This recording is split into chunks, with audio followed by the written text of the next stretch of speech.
UPPL চৰকাৰক vote দিম তেতিয়া তালি টোপোলাটো বান্ধি পেলাই ৰেডি কৰি ভোট দিব গ'লেই হ'ল যদি ভাবিছে যদি ট্ৰেক্টৰত ভোট দিম এবাৰ তেতিয়াহ'লে উচ্ছেদ হ'বৰ কাৰণে ৰেডি হয় যিমানখিনি নিজৰ বস্তু আছে সেইখিনি তালি টোপোলা বান্ধি পেলাই ভোটটো দিব গ'লেই হ'ল ভোট কেন্দ্ৰত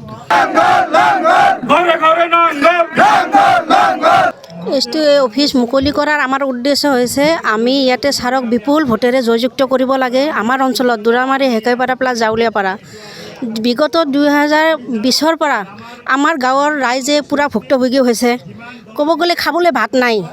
আমাৰ ৰাইজৰ এনেকুৱা হৈছে বাহিৰৰ টাউনত কোনো কাম নাই যিবিলাক আমাৰ যিহেতু মাইনৰিটি মানুহ বেছিভাগ দুখীয়া মানুহ গতিকে লেবাৰী কৰি খায় টাউনততো কোনো কাম নাই 5 বছৰত বাহিৰত গ'লেও সেইটো বিজেপি চৰকাৰে সেইটো কয় যে এইটো বাংলাদেশী গতিকে আমাৰ মানুহখিনি বহুত কষ্ট কৰিবলগীয়া হৈছে আৰু ৰাজীৱ বাঙালে 2020ত ইয়াৰ পৰা হাগ্ৰামাৰ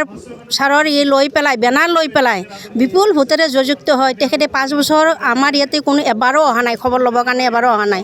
গতিকে আমাৰ ৰাইজখিনি বহুত দুখিত হৈছে তাৰে কাৰণে সেইটো সময়ত সেই বিপদৰ সময়খিনিত আমাৰ যুৱৰাজ ছাৰে মানুহক হেল্প কৰিছে আমাৰ ৰাইজক হেল্প কৰিছে যিকোনো বিপদৰ সময়ত হয়তো ছাৰৰ ওচৰত মানুহে গৈছে ছাৰে যিমানখিনি পাৰে সেইখিনি হেল্প কৰিছে ছাৰে 4 বছৰ ছাৰে হেল্প কৰিছে মানুহক গতিকে সেইটো আমাৰো সময় আহিছে এতিয়া আমিও ছাৰক হেল্প কৰিবৰ কাৰণে আৰু আমি যদি ৰাজীৱ বাঙালে আমাৰ এই সমাজৰ হৈ একো কৰা নাই গতিকে আমি এই সমষ্টিত ৰাজীৱ বাঙাল কমপ্লিট আমি জিৰো কৰিব লাগে একেবাৰে ভোট জিৰো কৰিব লাগে তেখেতক আমাৰ গাঁৱত আমি সোমাবই দিব নালাগে ইয়াতে সোমাবৰ কাৰণে তাৰ অথৰিটি নাই যে সোমাব প্লাছ আমাক প্ৰমোদ বড়ো ডাঙৰীয়া আমাক কথা দিছিলে আমাৰ মেইন সমস্যা হৈছে 3খন গাঁৱৰ সমস্যা হৈছে আমাৰ মাছুৱাঘাট ব্ৰিজ গতিকে আমাক 5 বছৰত মাছুৱাঘাট ব্ৰিজখন দিম বুলি আমাক নিজে কথা দি ভোট লৈছিলে ইয়াৰ পৰা এইটোতো মিছলীয়া 1 নম্বৰ প্ৰমোদ বড়ো ডাঙৰীয়াটো মিছলীয়া গতিকে আমাৰ 5 বছৰত এনেকুৱা কৰিছে আমাক ভোটৰ আমি ব্ৰিজৰ কাৰণে গ'লে কৈ বনাম এনেকুৱা কৈছিলে সেইটো ব্ৰিজটো আগতে চেংচন হৈ আছিলে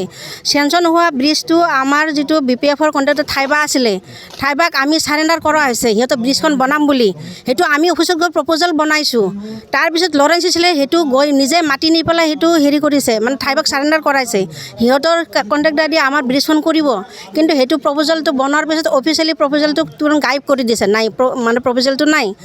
কিন্তু সেইটো কৰাৰ পিছতো সিহঁতে আমাৰ ব্ৰিজটো নকৰিলে আৰু সিহঁতে ছুইজাৰলেণ্ড বুলি পেলাই চিলাই থাকে এই টাউনৰ পৰা 15 মিনিটৰ ভিতৰতে আমাৰ গাঁওখন পায় গতিকে এইটো ব্ৰিজটো চালে গম পায় আমি কিমান কোনখন ছুইজাৰলেণ্ডত আছোঁ আমি নাৱেৰে পাৰ হ'ব লাগে এতিয়া এনেকুৱা জেগা আছে নেকি যে নাৱেৰে মানুহে পাৰ হ'ব লাগে ল'ৰা ছোৱালী স্কুলত যায় সেইটো নাৱেৰে পাৰ হ'ব 1 ঘণ্টা আগতে ভাত খাই পেলাই গৈ নাৱৰ পাৰত বহি থাকিব লাগে তো এনেকুৱা জেগা এতিয়াও আছে নেকি আজি যদি আমাৰ হাগ্ৰামা চৰকাৰ থাকিলে হয় 1 নম্বৰতে আমাৰ ব্ৰিজখন হ'লে হয় তেতিয়া চেংচন হৈছিলে 2টা খুঁটি অলৰেডি কৰা হৈছিলে গতিকে আমি আশা কৰিছোঁ অহা 5 বছৰ আমাৰ হাগ্ৰামা চৰকাৰ অহাৰ লগে লগে আমাৰ 1 নম্বৰতে আমাৰ ব্ৰিজখন কৰিব বুলি কথা দিছে আৰু ৰাইজক আমিও কৈছোঁ আমি যেনেকৈ নহওক ব্ৰিজখন কৰিম উচ্ছেদ কৰিছে এইটোতো উচ্ছেদ কৰিয়ে আছে আৰু আমাৰ মুছলমানখিনি মাইনৰিটিখিনিকে মেইনলি টাৰ্গেট মাইনৰিটিখিনি মানে উচ্ছেদটো এতিয়া কৈছে যিকোনো প্ৰকাৰে BTCত উচ্ছেদ চলিব বুলি যেহেতু কৈছে ইলেকশ্যনৰ পিছে উচ্ছেদ কৰিব সিহঁতে অলৰেডি লিষ্ট বনাই ৰেডি কৰি থৈ দিছে কোনটো জেগাত উচ্ছেদ কৰিব আৰু আমাৰ ৰাইজে যদি ভাবিছে UPPL চৰকাৰক ভোট দিম তেতিয়া তালি টোপোলাটো বান্ধি পেলাই ৰেডি কৰি ভোট দিব গ'লেই হ'ল যদি ভাবিছে যদি ট্ৰেক্টৰত ভোট দিম এবাৰ তেতিয়াহ'লে উচ্ছেদ হ'বৰ কাৰণে ৰেডি হয় যিমানখিনি নিজৰ বস্তু আছে সেইখিনি তালি টোপোলা বান্ধি পেলাই ভোটটো দিব গ'লেই হ'ল ভোট কেন্দ্ৰত আচ্ছা এইটো পৰিবহণৰ স্পীড ব্ৰেকাৰ অকল প্ৰমোদ বড়োৰ স্পীড ব্ৰেকাৰ আৰু আমাৰ চৰকাৰ হৈছে হাগ্ৰামা মানে কোকৰাঝাৰ মানে হাগ্ৰামা কাৰণ কোকৰাঝাৰক জানিলে হাগ্ৰামাক জানে আৰু হাগ্ৰামাক জানিলে কোকৰাঝাৰক জানে এইটো এটা মুদ্ৰাৰ ইপিঠি আৰু সিপিঠি কোকৰাঝাৰ অবিহনে হাগ্ৰামা অধুৰা হাগ্ৰামাৰ অবিহনে কোকৰাঝাৰ অধুৰা ইমানখিনিয়ে সেইটো অৰুণোদয় সঁচাকৈ ডুপ্লিকেট হয় সিহঁতে ডকুমেণ্টবিলাক লয় মিটিঙত আহি পেলাই কয় অৰুণোদয় দিম এইটো 0.3 ওলাইছে বুলি কয় সেইটো চেংচন হৈছে অৰুণোদয় বুলি কৈ পেলাই লিষ্টবিলাক মানুহৰ পৰা লয় আৰু যোৱাৰ সময়ত নদীত পেলাই দি থৈ যায় মানে এইটো ভুৱাই নেই মানুহৰ পৰা লৈ যায় নদীত পেলাই দি থৈ যায় আৰু যেতিয়া অৰুণোদয় সিহঁতে দিয়েও মানে 500 টকা দি পেলাই ভোটবিলাক কিনিছে আকৌ 1500 টকা লৈ পেলাই অৰুণোদয় দিয়ে তেতিয়াহ'লে সেইটো প্ৰফিটত কোনে আছে চৰকাৰে আছে সিহঁতৰ 1000 টকা প্ৰফিটত সিহঁতে আছে 500 টকাৰে ভোট কিনিব